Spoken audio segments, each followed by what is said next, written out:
words in my mouth. He tried to spit. He just said I told him that he ain't finna say that while he there. He tried You to did spit. say that. No, I didn't. Lie. You break it I down. said the words that I said is, and I'm not saying nothing crazy about Slim 400 because that's my homeboy. That's what I said. Right, but So then he said, whatever but I will if I want to. He said, yeah, that's how he replied, but I never told cuz like, oh, we ain't talking about, I'm like, I'm not talking about him bad. Right. Listen to what I said right going into it. Right. And then he doubles back and agrees with what the fuck I'm saying. Like, I'm not saying nothing bad about him, but I would if I want to. I feel bad for Snoopy because ever since he He's came a on the tough pod, bitch. everybody wants to come on and like people that I already like was talking about interviewing or whatever, but then they be hitting me and doubling back and be like, hey, I want to do the interview and I got a little something I got to say about Snoopy or whatever. So like his interview opened the fucking floodgates to people who got something to say about him. It's been pretty wild. Yeah. But I mean, at the end of the day, I'm not going back and forth with him. Did the interview drop already? Yeah. It did? A couple weeks ago, yeah. I'm talking about with G-Face. That has not dropped yet. So stay tuned to No Jumping. Oh, I forgot about You get that. what I'm saying? Y'all, we can talk about this, and we can talk about it, or you can just watch it. I mean, we could give him a As it little preview. unfolds. And I did not know, Snoopy, I did not know this was going to happen. But we brought Clear G-Face, yourself. who's like an Armenian dude from LA who's in a Mexican gang. He was on here. He called up the guy that Snoopy allegedly told on, who's doing life.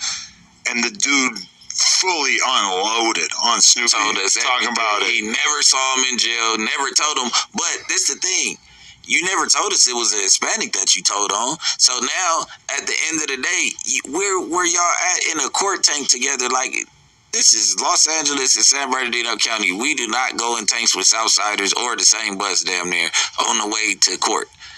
The only time we see each other is in the pods. Once we come out and we too deep, they're separating us. So at the end of the day, you never seen him and he never told you to go on the stand and say this time. You figured it because you told then that you'll go on the stand and try to clear him now because now you involved with other gang politics and you got some notoriety where you don't want that to interfere with what you got going on. You get what I'm saying? That's what happened. The dude said that he never once, he said the day of the shooting, he described what color the strap was. We gonna let him go. You gotta hear it to understand, but it's some wild shit. Like, it was just, I couldn't believe it. There's something about having a conversation with someone who is presently doing life. Doing time. Life. It's different. Yo, talk. Damn, man. So y'all heard that things not looking good for Snoopybadazz. G-Face, I ain't familiar with the dude. Tap in the comments if you know who G-Face is. You're up on him. I'm not sure if he's an artist. He makes music. Based on what they was talking about there, I believe he's an artist. But you heard that, man. Dude is already did the episode. It's gonna air, and I don't know, man. Adam 22, you heard him. He said it just hits different when someone doing life speaks to you and just tells you something, and you know, just breaks it all the way down to you. They're not in this society. They don't really know nothing. I don't want to say they don't know nothing about this blogosphere, because shout out to Mike, the bro. There's all kinds of cats actually making content and things of that nature and tapping in the blogosphere from behind the wall. I forgot about that, but they just live in a different world, man. And yo, he said something about, he described the strap, the color of it, went into great detail. There was never no conversation where they were in the tank together, like, yo, get up there and say this and thank you, like, which, I don't know, that story and that whole spin always sounded ludicrous to me, man. You know, I always let y'all know Jay Coffee Talks a square internet nerd, you know what I mean? I tap in, watch this content, listen to the music and different things and whatnot, but from what I always thought, like, if you're G'd up, if you're living that life, you ain't supposed to say ish to the police. You're supposed to be talking about, yo, no statement, that's my statement. Eat up, you know what I mean?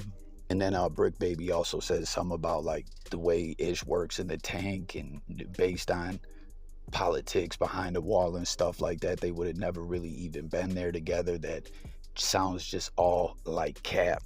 And it's wild too, because they were talking about how so many people have tapped in and, you know, have issues with Snoopybadazz. As you see, he's beefing in the blogosphere with a lot of different individuals, and other cats want to do these interviews and all that. But some people who have a lot of enemies, or don't get along with a lot of people, a lot of times like, yo, it's everyone's hating on me, or whatever the case may be. But this dude's been running into these problems from the second that since I became aware of him, a few years back. And he just did a lot of fluggery, threatening people, reporting people's videos, just trying to play all kinds of weird games and stuff like that. And when this No Jumper interview jumped off, and it definitely was a memorable one, I don't know, it felt like, yo, things is about to get crazy for this guy.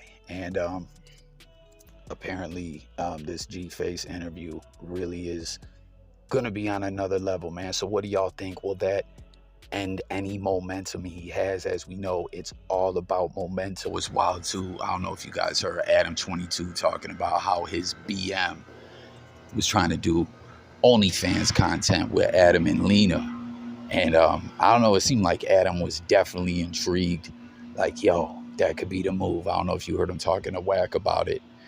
But I don't know if Adam's, going to do it or not. But could you imagine how devastated this individual would be?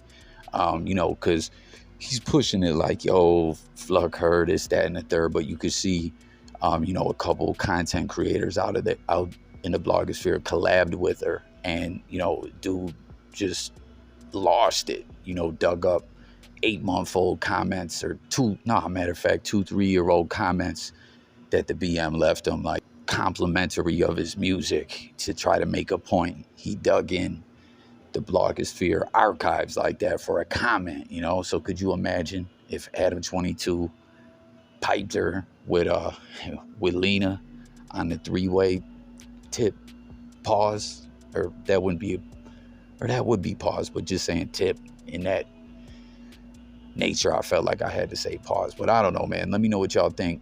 It's Coffee. Sub up. And I'm gone.